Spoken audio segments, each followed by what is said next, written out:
Previously in Let's Play Mega Man 9. Now that I'm done with this stage, I'm gonna grind some bolts here for a bit. And now for the continuation. Salutations everyone, welcome back to Let's Play Mega Man 9. So what I did off screen is I went back to Plugman stage and I grinded some bolts there for a bit, as you can see down below.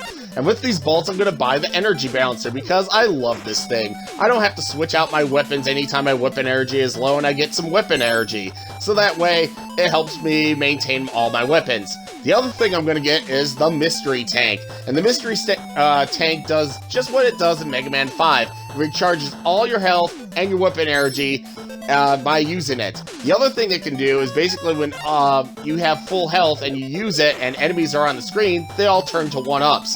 And for this stage and this stage alone, I'm gonna basically have no helmet. That's right, I actually bought the book item so that way I can have Mega Man's hair out. And yeah, for this stage, or this episode, and this episode alone, especially the next stage we're going to, it's a nice place to get a cool breeze in your hair, if you get the gist. I wonder if she likes me with this helmet off. Anyways, yeah, I'm gonna go to Tornado Man stage. That's right, Tornado Man. And I love this stage. I'm gonna remain silent for a bit.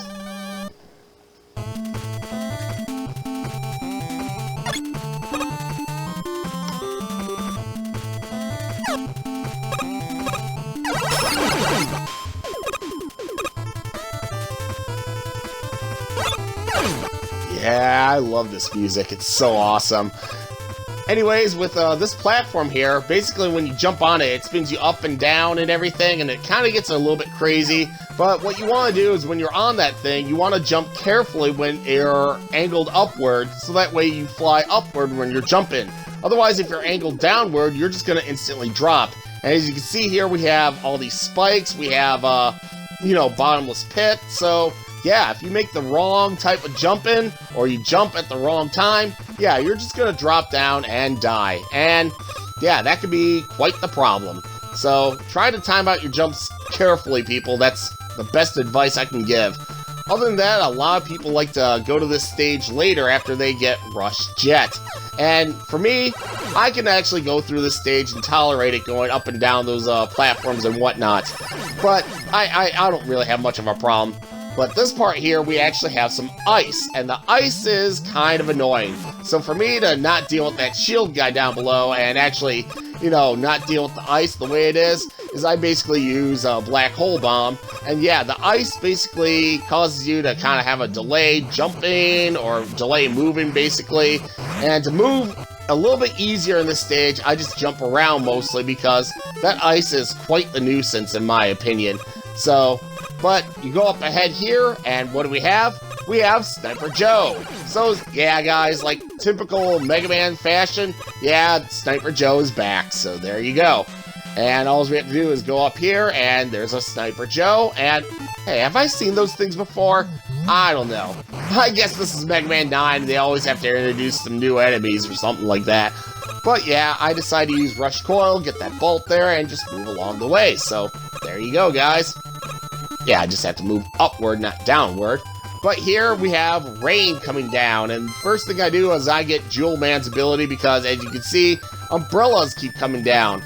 And one thing that the rain does, depending on which way the rain is moving towards, is how the wind's blowing. So, as you can see, the rain is going against us, so, yeah, anytime we jump, basically the rain is basically kind of holding us back.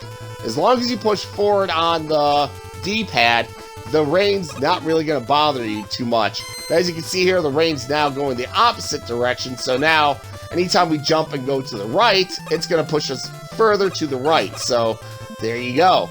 And yeah, I just put out Jewel Man's ability again because, well, I don't want to deal with those umbrellas anymore, so I basically just have him for a shield.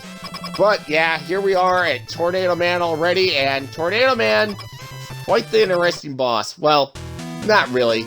But what Tornado Man does is he'll jump up in the air, blow some wind at you, and you can either dodge the wind by one of two things, going in between the wind, or basically avoiding it altogether. After he's done blowing the wind, he can either try charging at you, or whatever. But as you can see there, he dropped something. No matter what fourth robot master you go after, they'll drop something. And that item there that he dropped is crucial to what's going on in this game, basically. Like I said, it doesn't matter what fourth robot master you go after, they'll drop something. And for defeating Tornado Man, we get Tornado Blow. Wow, that just... yeah, Tornado Blow. But it's a pretty good ability. It actually helps you jump higher when you use it, so that's something to keep in mind. So, there you go. So what was that thing that was dropped? Okay.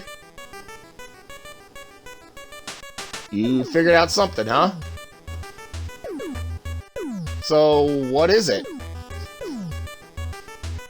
Oh, really? Huh. So what did Dr. Wily do? Pick him up from the junkyard or something? Yeah, I feel sorry for robots going past their expiration date, but, I mean, hey, they have to be updated in some way or another, too. Maybe because they're being expired. But anyways, guys, I hope you enjoyed this episode, and I'll see you on the next one. And in the next one, yeah, I'm gonna have my helmet back, so, yeah, just for this episode and this episode alone, I decided to have no helmet. But yeah, if you buy the helmet back at the store, you get your helmet back.